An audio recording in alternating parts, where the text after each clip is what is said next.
Assalamualaikum warahmatullahi wabarakatuh. Waalaikumsalam warahmatullahi wabarakatuh. Nah, Sobat ATR BPN, kali ini kita kedatangan narasumber yang luar biasa.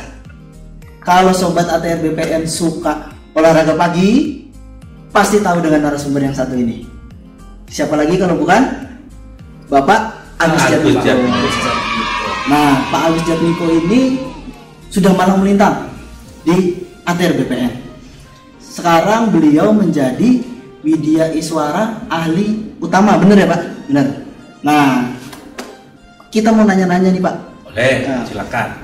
Awalnya Bapak di ATR BPN itu dari tahun berapa dan sebagai apa?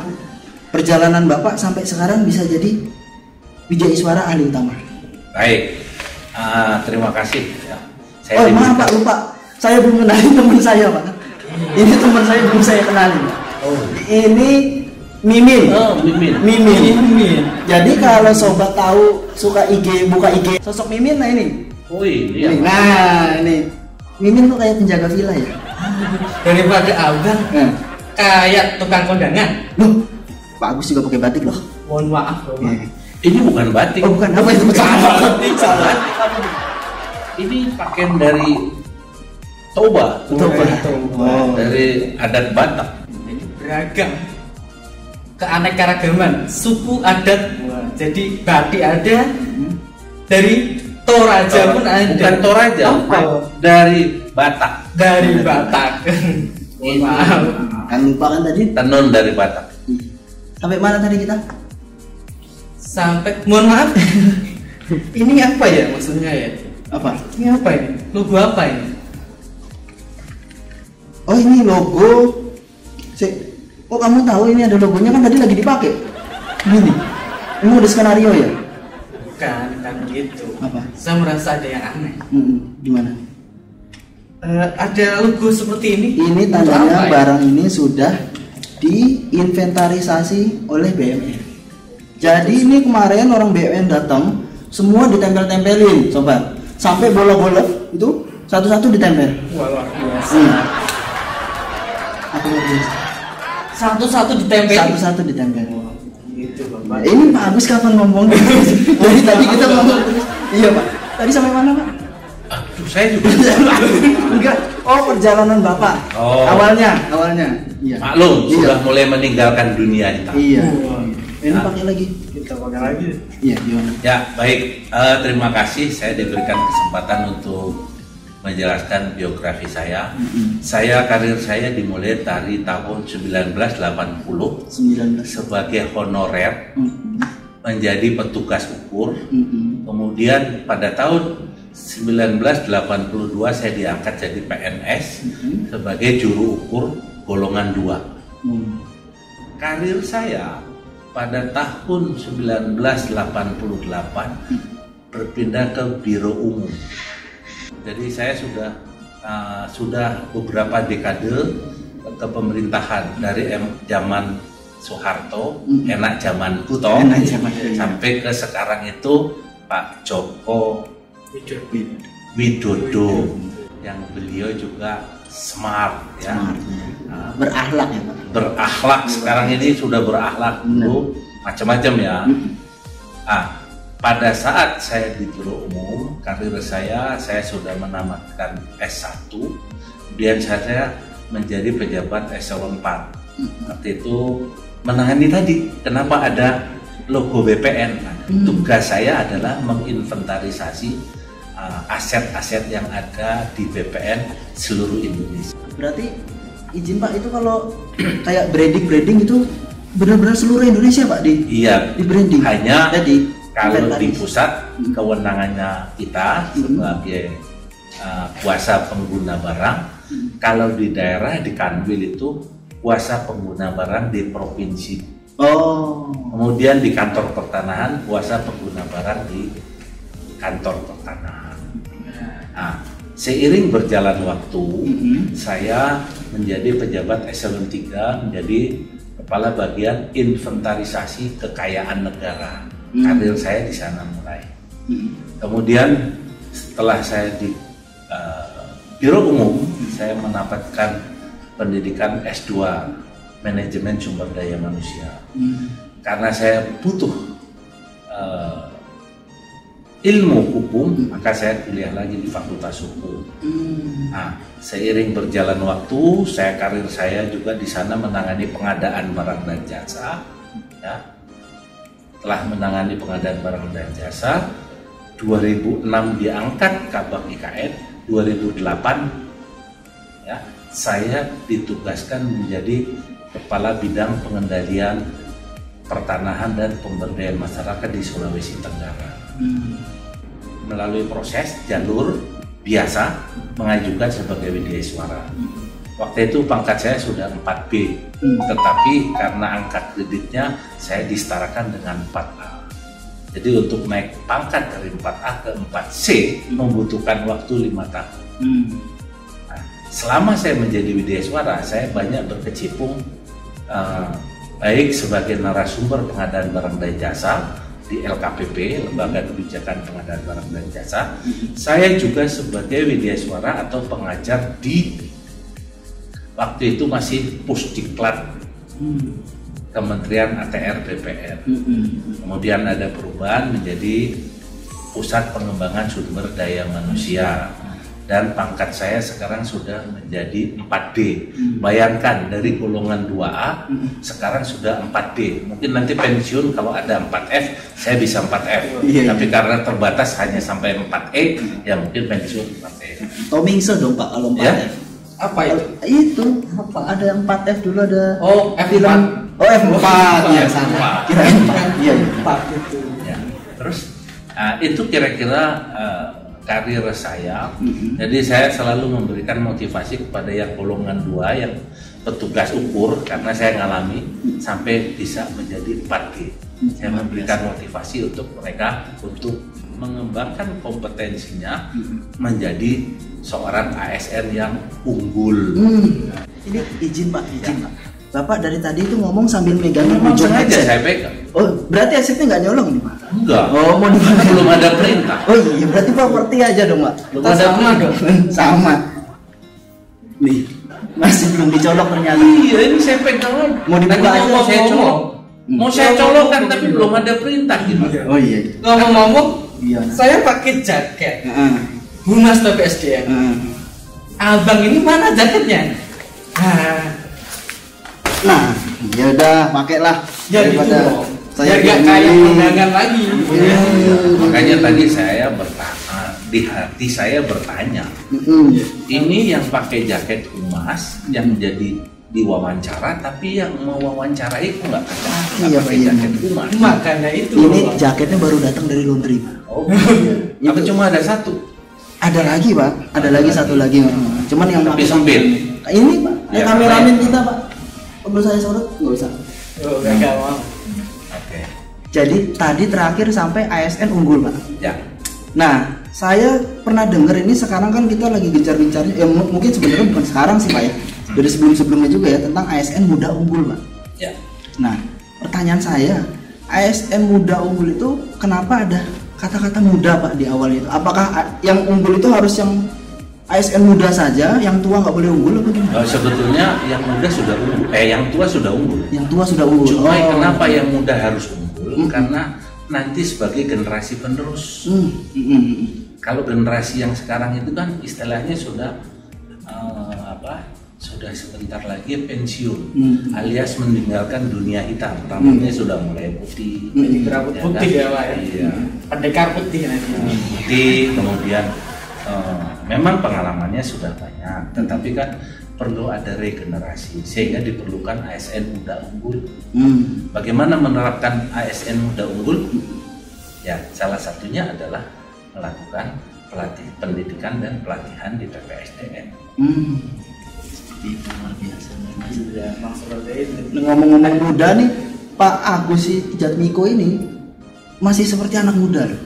Jadi beliau ini sering jogging, dan kalau jogging itu muter itu sampai berapa kilometer itu luar biasa. Nah, menurut Bapak sendiri seberapa penting sih Pak kita untuk tetap berolahraga di era pandemi ini Pak? Ya, untuk berolahraga itu hukumnya sebetulnya buat saya wajib. Kenapa? Satu, sebagai seorang widyaswara itu harus selalu fit dimanapun, ya, mau mengajar baik itu melalui e-learning maupun melalui on class itu harus fit, sehingga olahraga itu wajib. Ya, kenapa saya sering jalan pagi? Karena itu suatu kebutuhan. Oleh sebab itu diharapkan ya kita semua walaupun suasana COVID, untuk supaya tidak tertular COVID, salah satunya adalah supaya imun berolahraga. Berarti salah satunya jogging sambil menikmati matahari yang indah, yang enak ya, sehingga suasananya pun nyaman. Kalau sudah nyaman, pikiran fresh, benar. Supaya jantung kita tetap sehat ya Pak. Tetap sehat. Betul. Nah, mungkin tidak dipaksa ya sesuai dengan umur ya. Umur saya 26. Tapi dibalik ya. Nah, sudah 62 umur saya. Biasa. Itu makanya sobat ATR, Pak Agus saja yang umurnya baru 26 itu masih rajin olahraga. Kalian kalau ada senam pagi ikut ya. Nah, seperti itu. Balik-balik yang agak serius nih ya. Kembali ke hal serius ya.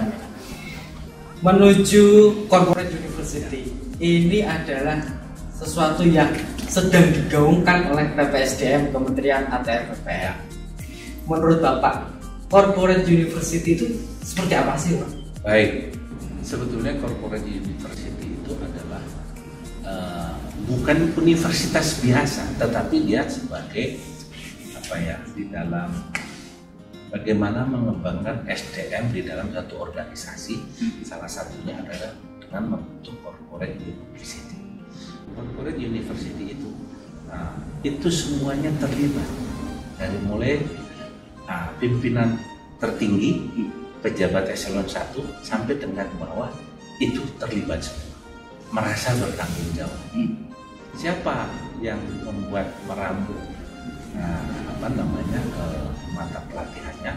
Ya, keterlibatan dari unit-unit teknis yang memang membutuhkan apa sih Tuhan dari unit-unit teknis itu. Nah, yang tahu mereka menyampaikan, kemudian kita menyusun kurikulum itulah dibuat sebagai bisa dalam bentuk modul, bisa dalam bentuk kalau nggak pelatihan mungkin on the job training, atau mungkin juga magang.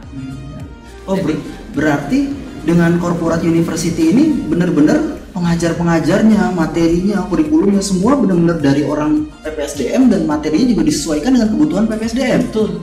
Jadi diharapkan ke depan dengan corporate university itu kebutuhan pelatihan itu diperlukan baik atau dibutuhkan baik peserta maupun organisasi. Organisasi membuat kurikulum atau pelatihan-pelatihan sesuai kebutuhan organisasi, sementara pesertanya pun memang butuh itu. Jadi dua-duanya saling membutuhkan. Siapa yang menjadi narasumbernya? Jadi bisa dari widyaswara. Bahkan widyaswara sekarang ini memang tugasnya lebih berat dari yang sebelumnya. Widyaswara itu dia berusaha untuk mengidentifikasi dengan tim teknis apa sih kebutuhan-kebutuhan untuk peningkatan SDM.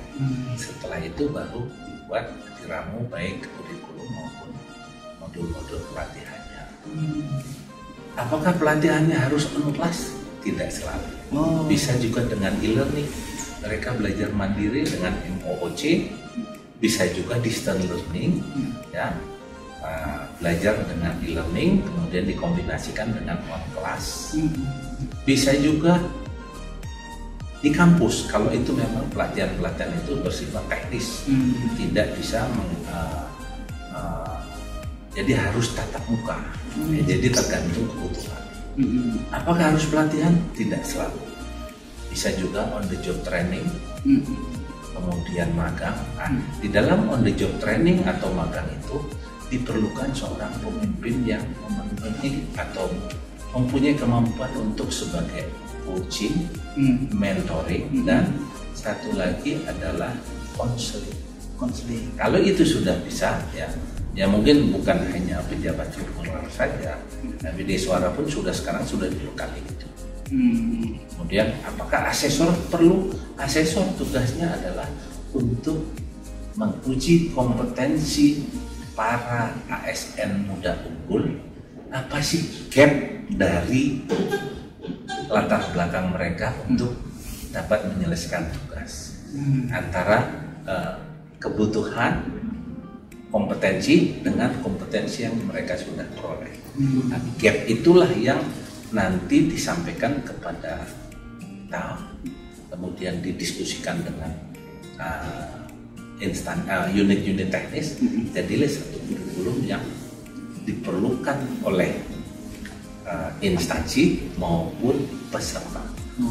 Berarti benar-benar saling terkait antara Korpu dan ASN muda unggul. Berarti ada konsep link and match gitu. Iya, betul.